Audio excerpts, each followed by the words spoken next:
আমি এই তো কয়েকদিন আগে টাঙ্গাইলে এক মাহফিল গেলাম। মাহফিলে যাওয়ার পর এক মন্ত্রী আসছে, সাবেক মন্ত্রী। আমি দেখে বললাম ও স্টেজে থাকলাম, স্টেজেই থাকবো না। আমি স্টেজ থেকে বের হয়ে গেলাম, গিয়ে আবার ওই মাদ্রাসায় বসলাম, যে মাদ্রাসার প্রোগ্রাম। লতিফ সিদ্দিকী আসছে। আমি বললাম টাঙ্গাইল কালিয়াতির প্রোগ্রাম ঠিক আছে, এতদিন পর্যন্ত এরা স্টেজে ক্ষমতার দাপটে উঠছে, কিন্তু এখন উঠলো কিভাবে? বলে হুজুর এদিকে এখনো তার নেতাগিরি চলে। আমি কই এখনো তারা বন্দি করার নাই, আপনারা ধরার নাই কেন? এরপরে স্টেজে উঠা, আমার আগে স্টেজে উঠছে, উঠা বলতেছে এই যে হুজুররা দোয়া করে হুজুরদের গুনাহ থাকতে পারে, আমার জীবনে কোনো গুনাহ নাই। আপনারা দেখছেন এই ভিডিওটা? কে কে দেখছেন? যাক, আপনারা অনেকেই ভিডিওটা দেখছেন। তো সে বলল আমার কোনো গুনাহ নাই। চিন্তা করতে পারেন, আমার নবী দিনে 100 বার তওবা করে। আমার নবীর তো কোনো গুনাহ নাই, আছে? আছে? আমার নবী দিনে 100 বার তওবা করেছেন। জিজ্ঞেস করা হলো ইয়া রাসূলুল্লাহ, ইয়া হাবিবাল্লাহ, আপনার কোনো গুনাহ নাই, এরপরও আপনি কেন এত নামাজ পড়েন, এত সিজদা দেন, এত রুকু করেন, আল্লাহর কাছে এত তওবা করেন, কারণ কি? আল্লাহর নবী বললেন এই জন্য করি আমার আল্লাহ রাব্বুল আলামিনের শুকরগুজার বান্দা কি আমি হব না? আল্লাহ শুকর আদায় করার জন্য নবী তওবা করছেন, সিজদা করছেন, রুকু করছেন, সারা রাত নামাজে দাঁড়ায় থাকছেন। আর তার মতো একটা নাস্তিক কুমার কারক, যারা হজ নিয়া তাবলীগ নিয়া তাদের ক্রিটিসাইজের শেষ নাই, এরা বলছে আমার জীবনে কোনো গুনাহই নাই। নাউজুবিল্লাহ, জোরে বলতে পারেন না? নারীদের নিয়ে বেপর্দার সাথে সারাদিন ঘোরাফেরা, একের পর এক আলোচনা, একের পর এক মৌজ মাস্তি, ওগুলো আবার ইউটিউবে ছেড়ে, ফেসবুকে, অনলাইনে ছেড়ে, কত বড় দুঃসাহস! শয়তান যেরকম অহংকার করেছিল, সেরকম অহংকার করে বলছে আমার জীবনে কোনো গুনাহই নাই। হুজুরদের জীবনে গুনাহ আছে, তার জীবনে নাকি গুনাহ নাই। এই জন্য আমরা দোয়া করছি নাকি ভুল হয়েছে। নাউজুবিল্লাহ বলেন। কত বড় দাম্ভিক, কত বড় অহংকার! শয়তানের সাথে কিছু মিলছে তো? শয়তানের সাথে কিছু মিলছে? মিলছে। এরপরে বলল ইসলাম তো এটা অন্তরে থাকার বিষয়। এই যে হুজুররা এই যে পোশাক পরছে, এগুলো করলে কি হবে? চিন্তা করেন। এরপরে আমি সেই স্টেজে উঠলাম, আমি বললাম ওর জীবনে কোনো গুনাহ যে নাই, ও গুনাহ কারে ওইটাই তো বুঝে না। গুনাহ কারে বলে ওইটা বুঝে? ওটা তো বুঝেই না। হ্যাঁ, আহা, তাহলে আমাদের জীবনে কম বেশি গুনাহ তো আছে, না কি বলেন? আছে। ইবলিস বলেছিল আল্লাহ রাব্বুল আলামিন তোমার এই বান্দাকে আমি ইবলিস ডান দিক থেকে, বাম দিক থেকে, সামনে পিছনে, সব দিক থেকে সুম্মা লাআতিয়ান্নাহুম মিন বাইনি আইদিহিম ওয়া মিন খালফিহিম ওয়া আন আইমানিহিম ওয়া আন শামাইলিহিম, আমি ধোঁকা দিতে দিতে তোমার বান্দাকে জাহান্নামের দিকে নিয়ে যাব। আল্লাহ রাব্বুল আলামিন বললেন ইবলিস রে, সারা জীবন ধোঁকা দেবে আমার বান্দা, মৃত্যুর আগ পেটাকেও যদি তওবা করতে পারে, আমি আল্লাহ রাব্বুল আলামিন বান্দার জীবনের গুনাহগুলি মাফ করে দেব। দুইটা সময় বাকি রেখে রাসূল সাল্লাল্লাহু আলাইহি ওয়াসাল্লাম বলেন ওই দুই সময় চলে আসলে আর তোমরা তওবা করলে কবুল হবে না। কয়টা সময়? দুইটা সময়। একটা হচ্ছে অলরেডি ইতিমধ্যে নিউজ হয়ে গেছে যে পশ্চিম দিক থেকে সূর্য উঠবে। রাসূল সাল্লাল্লাহু আলাইহি সাল্লাম বলেছেন কিয়ামতের যে বড় আলামতগুলো আছে এর মধ্যে একটা হচ্ছে পৃথিবীতে পশ্চিম দিক থেকে সূর্য উঠবে, তখন কিয়ামত খুব নিকটবর্তী হয়ে যাবে। এই কিয়ামত আমাদের খুবই কাছে। তো এই জন্য ওই সময় আসলে আর তওবা কবুল হবে না। আরেকটা হচ্ছে মানুষের যখন মৃত্যুর গড়গড়া শুরু হয়ে যায়, মরণের সময় যখন হয়ে যায়, মালাকুল মউত আজরাইল চলে আসছে, মৃত্যুর ফেরেশতা চলে আসছে, এখন জান বের হবে হবে, তখন ফেরাউনও বলেছিল আনা মিনাল মুসলিমিন, আমি মুসলমান। কোরআনে আছে না আনা মিনাল মুসলিমিন, আছে তো? তখন আল্লাহ বললেন আল আন, এখন আর কাজ হবে না। এখন তওবা করে ভালো হইলে কি হবে? মরে যাওয়ার পরে ভালো লাভ আছে? মরার আগে ভালো হতে হবে, ঠিক না বে ঠিক? মৃত্যুর আগে ভালো হতে হবে। আজ ক্ষমতা চলে গেছে, এই জন্য অনেক মানুষ এখন কয় যে যা হইছে হইছে, মানে যা হইছে হইছে না, এতদিন ভালো ছিল না কেন, এখন বিচার হবে, ঠিক না বে ঠিক? এখন যা হইছে এটা বললে লাভ নাই, এখন বিচারের কাঠগড়ায় যেতে হবে। আমার ভাইরা, আমার মুরব্বী বাবাজিরা, বলছিলাম আল্লাহ রাব্বুল আলামিন বললেন, এই দুনিয়াতে আমি আল্লাহ তোমাদেরকে পাঠালাম আমার গোলামের জন্য, তোমরা আমার গোলাম, আমি আল্লাহ তোমাদের মালিক। মালিক কয়জন? আর আমরা সবাই গোলাম। আল্লাহ বললেন, আমি আল্লাহ রাব্বুল আলামিন তোমাদেরকে গোলাম হিসেবে পৃথিবীতে পাঠালাম, আর গোলাম যারা হয়ে যাবা আমি আল্লাহ রাব্বুল আলামিন তাদেরকে ভালোবাসবো। কিয়ামতের ময়দানে তোমাদেরকে ডেকে ডেকে জান্নাতে যাব। কোরআন শরীফ এসেছে, ইয়া আইয়াতুহান নাফসুল মুতমাইন্নাতু রুজিই ইলা রাব্বিকি রাদিয়াতাম মারদিয়া ফাদখুলি ফি ইবাদি ওয়াদখুলি জান্নাতি। আল্লাহ বলবেন, হে আমার, হে প্রশান্ত মন, আমি আল্লাহ রাব্বুল আলামিন তোমাদের প্রতি খুশি, তোমরাও আমার প্রতি খুশি, এসো আমার দিকে আসো। আর ফাদখুলি ফি ইবাদি, এই যে ইবাদ আব্দুন শব্দ থেকে আসছে, ইবাদি আব্দুন মানে গোলাম, আব্দুন মানে বান্দা। আর গোলামি যারা করবে এদের চাকরিটাই থাকবে, গোলামি না করলে ফ্যাক্টরিতে মালিক চাকরি দেয় না। যেমনি ভাবে দুনিয়ার মালিক যদি বলতে পারে আমি তোমাকে চাকরি দিলাম না, চাকরি যদি না করো চলে যাও, বেতন পাবা না, তবে একটা কথা আছে, ওই মালিকের সাথে বেয়াদবি করলে ওই মালিক আপনাকে ডাইরেক্ট বের করে দিলেও আল্লাহ রাব্বুল আলামিন আপনাকে সুযোগ দেন। আল্লাহ রাব্বুল আলামিন এই তাম পৃথিবীর যে মানুষ বানালেন, এই মানুষগুলোর ভিতরে 200 কোটি মানুষ ইমানদার মুসলমান, এরপর নামে বেশি কাজে কাজে কম, নামে বেশি কাজে কম। আমরা এই যে এত মানুষ আসলাম ফজর নামাজের সময় কিন্তু এত মানুষ যায় না। আচ্ছা বলেন, আমরা যে নামাজই না পড়ি, এ দেশের ভিতরে ইসলাম কায়েম করা কি সহজ না কঠিন? আগে তো নিজেদের ঠিক হতে হবে নাকি বলেন, পরে তো দেশ ঠিক হবে। এই জন্য আল্লাহ রাব্বুল আলামিন বললেন, গোলামি যদি আমার করো ফাদখুলি ফি ইবাদি ওয়াদখুলি জান্নাতি, যদি গোলাম হতে পারো তাহলে তোমরা যাবা জান্নাতে। এখন আল্লাহ রাব্বুল আলামিন বললেন আমার কোরআন দিয়া দেশ চালাও, আপনি বললেন না আল্লাহটা ভালো লাগে না, আমি বললাম আল্লাহু আকবার, কারো আল্লাহু আকবার স্লোগানই ভালো লাগে না, তাহলে সে কি গোলাম হতে পারবে?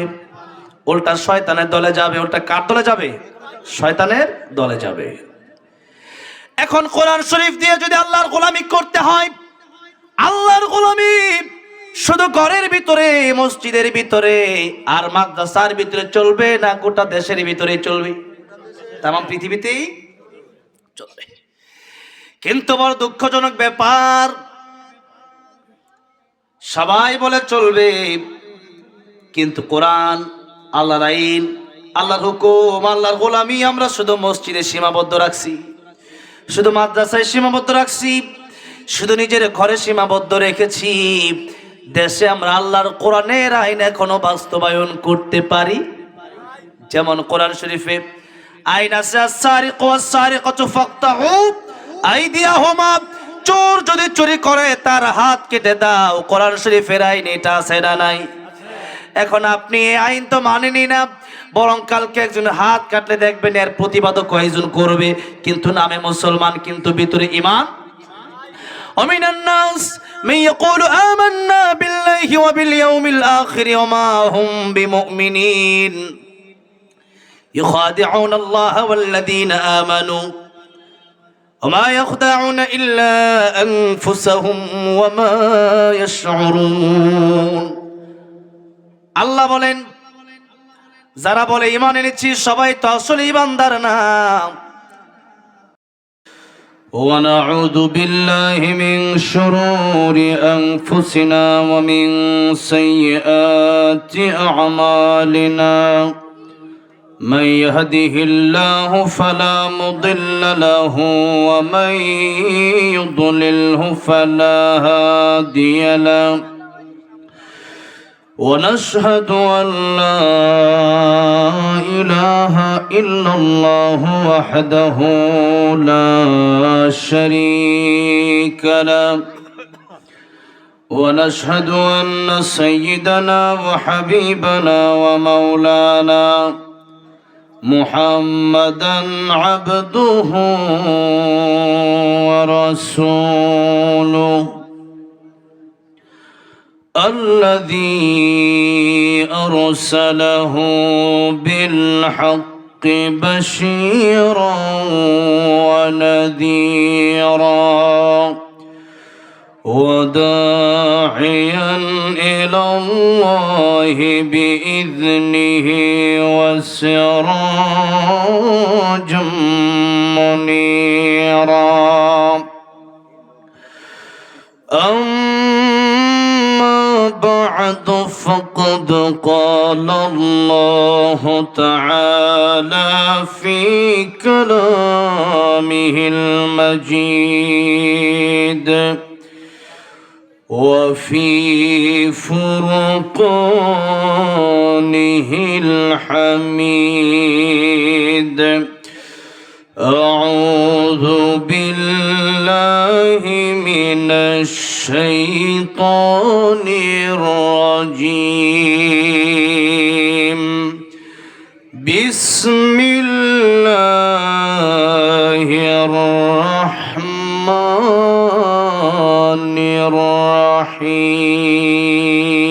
الرحيم تبارك الذي بيده الملك وهو على كل شيء قدير الذي خلق الموت والحياة ليبلوكم أيكم أحسن عملا وهو العزيز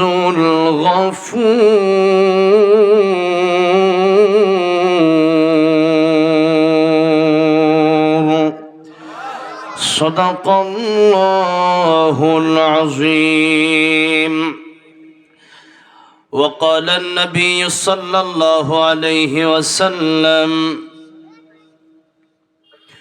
اغتنم خمسا قبل خمس شبابك قبل هرمك وصحتك قبل سقمك وغناك قبل فقرك وفراغك قبل شغلك وحياتك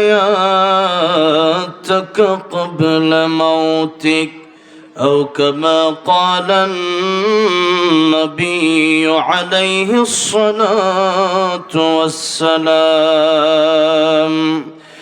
وقال تعالى في شان حبيبه ومحبوبه مخبرا وآمرا إن الله وملائكته يصلون على النبي يا أيها الذين آمنوا صلوا عليه وسلموا تسليما اللهم صل على محمد وعلى آل محمد كما صليت على إبراهيم وعلى آل إبراهيم إنك حميد مجيد اللهم بارك على محمد وعلى آل محمد كما باركت على إبراهيم وعلى آل إبراهيم إنك حميد مجيد পাবনা জেলার বেড়া থানার কৈটলা হরিরামপুর যুব সমাজের উদ্যোগে এবং মৃত ব্যক্তিদের রুহের মাগফিরাত কামনায় আজকের এই বিরাট ইসলামী জলসার সম্মানিত শ্রদ্ধাভাজন সভাপতি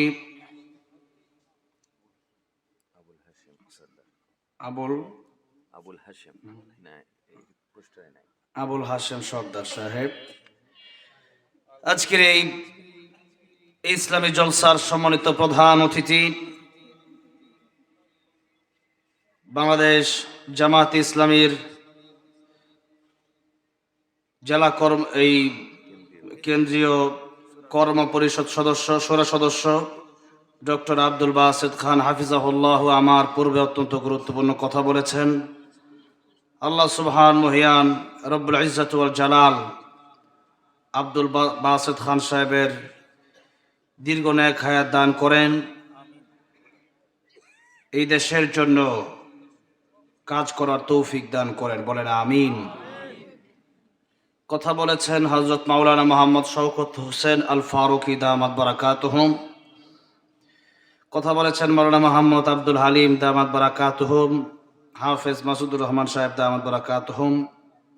উপস্থিত বিশেষ করে আমার ডান পাশে বসে আমার অত্যন্ত মহব্বতের ভাই, অত্র পাবনা জেলার বাংলাদেশ জামাত ইসলামের সেক্রেটারি, উপজেলার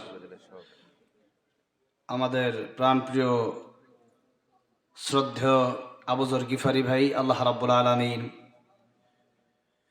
ওনার ইলমে আমলে হায়াতে বারাকা দান করেন এবং এই মাহফিলটিতে আসার জন্য বিশেষ করে আমাকে দাওয়াত করেছেন আমার এখানে অত্যন্ত প্রিয় ওসামা সাদি ভাই, দীর্ঘদিনের পরিচিত। আল্লাহ রাব্বুল আলামিন ভাইকে অনেক হায়াত দান করেন। সর্বোপরি এই মাহফিলটি করার জন্য, আয়োজনের জন্য যারাই কষ্ট করলেন, আমার প্রাণ প্রিয় যুবক ভাইরা, শ্রদ্ধেয় মুরব্বী বাবাজিরা, এলাকার সর্বস্তরের জনগণ, আল্লাহ সুবহান মহিয়ান গরিয়ান কিয়ামতের ময়দানে মানুষ জান্নাতে যাওয়ার পরে একটি কোরআন শরীফের মাহফিলের আয়োজন করবেন। এই মাহফিলগুলো, এই ইসলামী জলসাগুলো সেই জান্নাতের মাহফিলের একটি নমুনা মাত্র। জান্নাতের ভিতরে একটা মাহফিল যেটা দুনিয়াতে হয়, একটা মাহফিল আল্লাহ সুবহানাহু ওয়া তাআলা নিজে করবেন এবং সেখানে আল্লাহ সুবহানাহু ওয়া তাআলা নিজেই জান্নাতি মানুষদেরকে কোরআন শরীফ তেলাওয়াত করে শোনাবেন। আজকের এই মাহফিলে যারা আসতে পারলাম, সেই মাহফিলে আল্লাহ রাব্বুল আলামিন যেন আমাদেরকে একটু হলেও জান্নাতের জায়গা করে দেন, বলেন আমিন। যে আল্লাহ রাব্বুল আলামিন আমাদেরকে কথা বলার সুযোগ করে দিলেন, স্বৈরাচার মুক্ত একটি দেশ আমাদেরকে উপহার দিলেন, জালেম মুক্ত একটি সমাজ আমাদেরকে উপহার দিলেন, যে আল্লাহ রাব্বুল আলামিন একটি স্বাধীন দেশ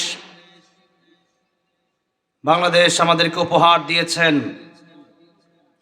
সঠিক কথা, সত্য কথা বলার মতো সুযোগ করে দিয়েছেন। সে আল্লাহ রাব্বুল আলামিনের দরবারে প্রাণ খুলে হৃদয়ের গভীর থেকে আল্লাহর প্রেমে মাতোয়ারা হয়ে শ্রদ্ধা জড়িত কণ্ঠে জবান ছেড়ে দিয়ে পড়ছি আলহামদুলিল্লাহ। এই আওয়াজে খুশি হতে পারলাম না। আমরা এখানে যারা আছি পুরুষ তো নাকি, আর বেশি হচ্ছে যুবক। যুবকের আওয়াজ বেশি হবে না কম হবে? পুরুষের আওয়াজ মহিলার চেয়ে কম হবে না বেশি হবে? বেশি হবে। এই হচ্ছে আমাদের সাধারণ কথা। কিন্তু অসাধারণ কথা বলেছিলেন আল্লামা দিলওয়ার হোসেন সাইদি রহমতুল্লাহ আলাইহি। তিনি বলেছিলেন, আমরা বিড়ালের মতো 500 বছর বেঁচে থাকতে চাই না, সিংহের মতো 1 ঘন্টা বাঁচতে চাই। ঠিক না ঠিক? সেরকম আওয়াজ আজকে পাবনা থেকে আমি চাই। আর একটু বড় মাঠে করলে ভালো হতো। এই যে মানে সিস্টেমটা হচ্ছে ওই যে পিছনে অর্ধেক জায়গা ফাঁকা আর ডানে প্রচুর মানুষ। সিস্টেম আমি যদি এভাবে বসতে পারতাম, কারণ মাহফিলে আমি সবাইকে না দেখতে পারলে আমার ভালো লাগে না। হ্যাঁ, আলহামদুলিল্লাহ যারাই এসেছেন, যাই হোক এখন আবার আলাদা করে ঢুকতে হলে কষ্ট হবে। এখানে ঢুকতে গেলেই মাহফিলের পরিবেশ নষ্ট। যে যেভাবে আছেন ওভাবে থাকেন। তবে কথা হচ্ছে আমরা কোরআনের জন্য একটু সময় নিয়ে থাকবো বলি ইনশাআল্লাহ। পাবনাতে এতদিন আসতাম, না সমস্যা নেই, পাবনাতে এতদিন আসতাম, এসেছি এই যে সিরাজগঞ্জেও এসেছি। এই মাহফিলগুলোতে আসলে বলতো হুজুর রাতে আমরা আপনাকে বয়ান দেবো 10টা, ওইটা বাজাতো 11:30 12টা। কেন? এত নেতার খেতা যে আমার নাম না দিলে আমি যাব না, ওকে আমার নাম দিলে আমি যাব না। এরকম নেতা খেতার জ্বালায় এতদিন পর্যন্ত মাহফিল করা যায় না, ঠিক না বেঠে? ওসি, ডিসি, এসপি, এরপরে অনুমতি দেওয়া শেষ, মাহফিল যেদিন শুরু হবে বক্তা আসছে, কি আসছে? বক্তা আসবে আমির হামজা, মাহফিল হবে না। বক্তা আসবে, কি আসবে? বক্তা আসবে তারেক মনোহর সাহেব, মাহফিল হবে না। বক্তা কে আসবে? বক্তা আসবে রফিক মাদারি, মাহফিল হবে না। বক্তা কে আসবে? বক্তা আসবে আল্লাহ মামুনুল হক, মাহফিল হবে না। কারণ ওদের তো দেহের ভিতরে আবু জাহেলের রক্ত প্রবাহমান, ওদের কাছে কোরআন ভালো লাগবে না।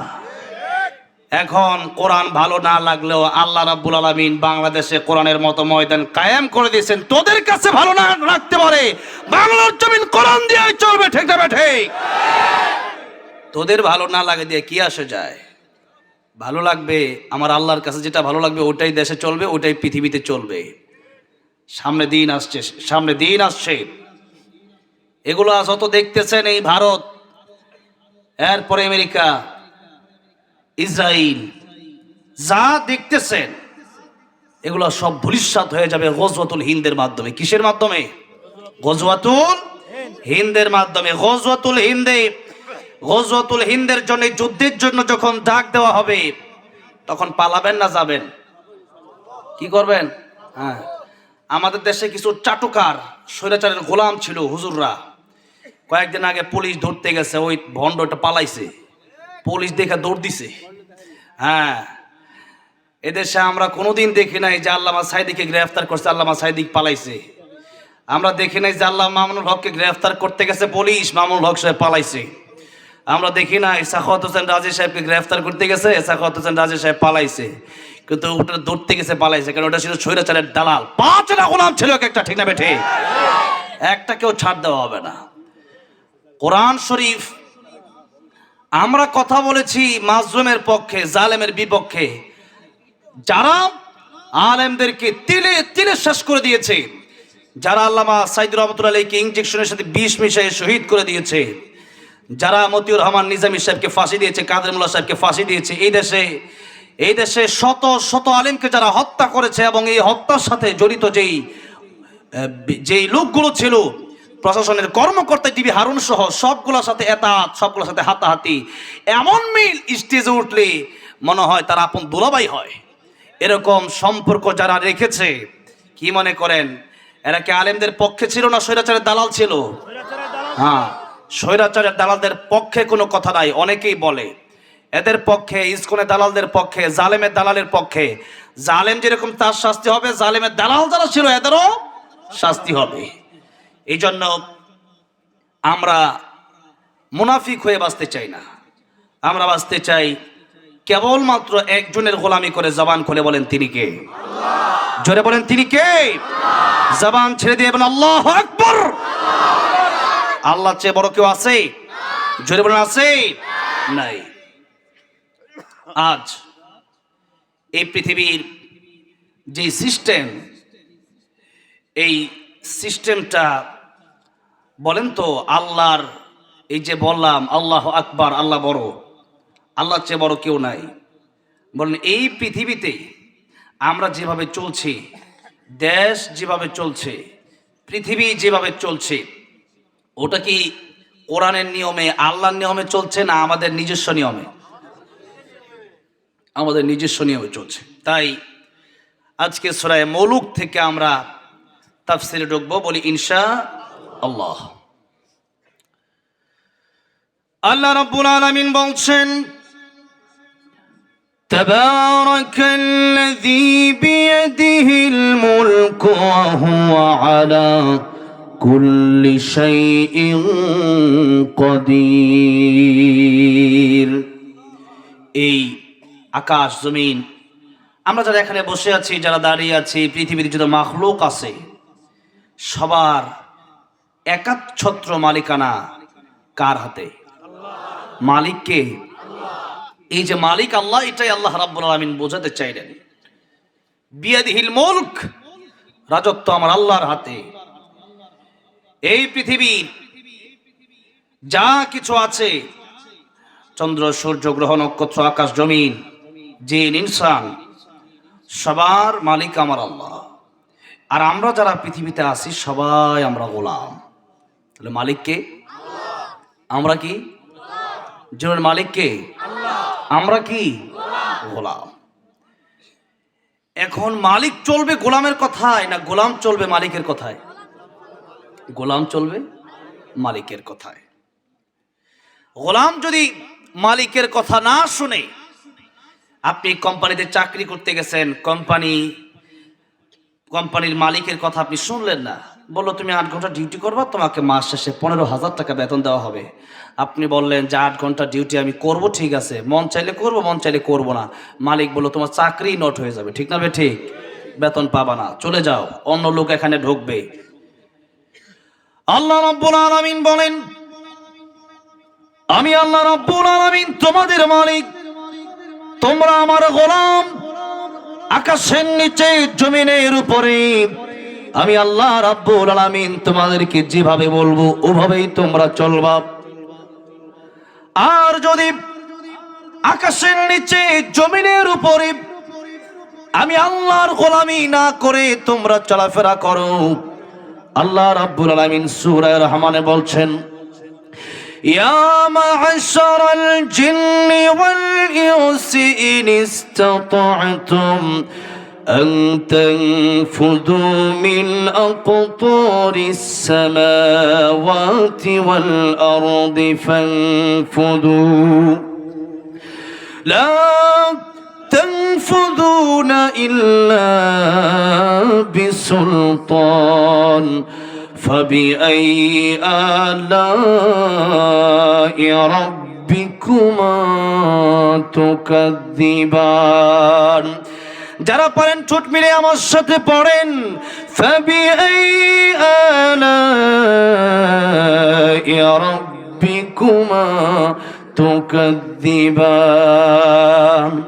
আল্লাহ রাব্বুল আলামিন বললেন, আমার আকাশ আমার জমিন তোমাদেরকে আমি আল্লাহ রাব্বুল আলামিন বানালাম।